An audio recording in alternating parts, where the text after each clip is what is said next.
বছর ৩ মাসের এক দীর্ঘ রাজনৈতিক যাত্রা। আওয়ামী লীগ সরকারের আমলে রাষ্ট্রপতি হিসেবে দায়িত্ব নেওয়া গণ অভ্যুত্থানের পর ক্ষমতার পালাবদল, অন্তর্বর্তী সরকারের সঙ্গে টানা পড়েন বিএনপির ক্ষমতায় প্রত্যাবর্তন, প্রতিটি বাঁকেই আলোচনার কেন্দ্রে ছিলেন মোহাম্মদ শাহাবুদ্দিন। কখনো তাকে সরানোর দাবি, কখনো সাংবিধানিক ধারাবাহিকতার প্রশ্ন, আবার কখনো তার নিজের বক্তব্য ঘিরে তৈরি হয়েছে তীব্র বিতর্ক। শেষ পর্যন্ত বিএনপি সরকারের মেয়াদ ৫ মাস পেরোতেই পদত্যাগ।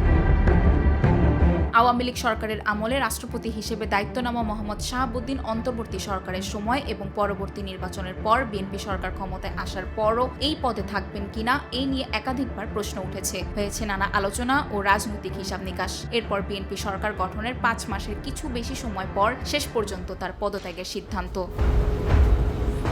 অন্তর্বর্তী সরকারের সময় মোহাম্মদ শাহাবুদ্দিনকে রাষ্ট্রপতি পদ থেকে সরানোর আলোচনা একাধিকবার সামনে এলেও বিএনপির অবস্থানের কারণে তা বাস্তবায়িত হয়নি বলে রাজনৈতিক মহলে আলোচনা ছিল। সে সময় সাংবিধানিক ধারাবাহিকতা রক্ষার বিষয়টি সামনে এনে রাষ্ট্রপতি পদে তার বহাল থাকার পক্ষে অবস্থান নেয় বিএনপি।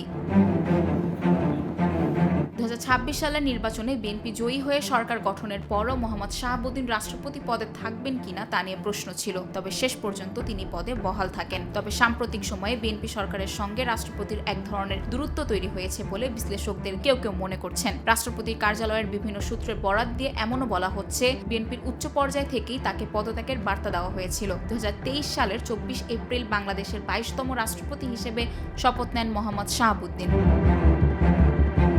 ১৯৭৫ সালে বঙ্গবন্ধু শেখ মুজিবুর রহমান হত্যাকাণ্ডের পর সামরিক আইনে তিনি ৩ বছর কারাগারে বন্দী ছিলেন। তথ্য অধিদপ্তরের ওয়েবসাইটে প্রকাশিত তথ্য অনুযায়ী ১৯৭৫ সালে গঠিত বাকশালের পাবনা জেলা অংশের যুগ্ম সম্পাদক হিসেবে শেখ মুজিবুর রহমান তাকে মনোনয়ন দিয়েছিলেন।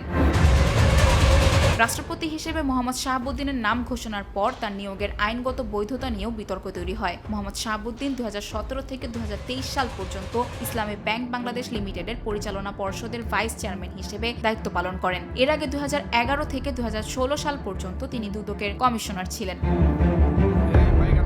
২০২৪ সালের গণঅভ্যুত্থানে আওয়ামী লীগ সরকারের পতনের পর শেখ হাসিনার পদত্যাগপত্র নিয়ে রাষ্ট্রপতি মোহাম্মদ শাহাবুদ্দিনের পরস্পর বিরোধী বক্তব্য ব্যাপক আলোচনার জন্ম দেয়। শেখ হাসিনার দেশত্যাগের দিন জাতির উদ্দেশ্যে দেওয়া ভাষণে রাষ্ট্রপতি বলেছিলেন, প্রধানমন্ত্রী শেখ হাসিনা রাষ্ট্রপতির কাছে পদত্যাগপত্র জমা দিয়েছেন এবং আমি তা গ্রহণ করেছি। কিন্তু কয়েক মাস পর একটি বিশেষ সাক্ষাৎকারে তিনি দাবি করেন তার কাছে শেখ হাসিনার পদত্যাগপত্রের কোনো অফিসিয়াল কপি নেই।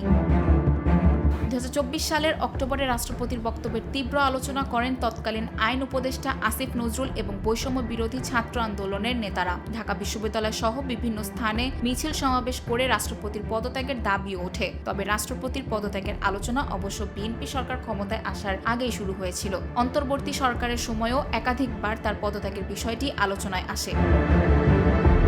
শেষ পর্যন্ত পদত্যাগের মধ্য দিয়ে তার অধ্যায়ের সমাপ্তি ঘটলেও রাষ্ট্রপতি হিসেবে তার ৩ বছর ৩ মাসের সময়কাল বাংলাদেশের সাম্প্রতিক রাজনৈতিক ইতিহাসে নানা বিতর্ক ও আলোচনার সাক্ষী হয়ে থাকবে। আফরিন তিশা, নিরপেক্ষ। নিরপেক্ষ, সত্য প্রকাশে আপোষহীন।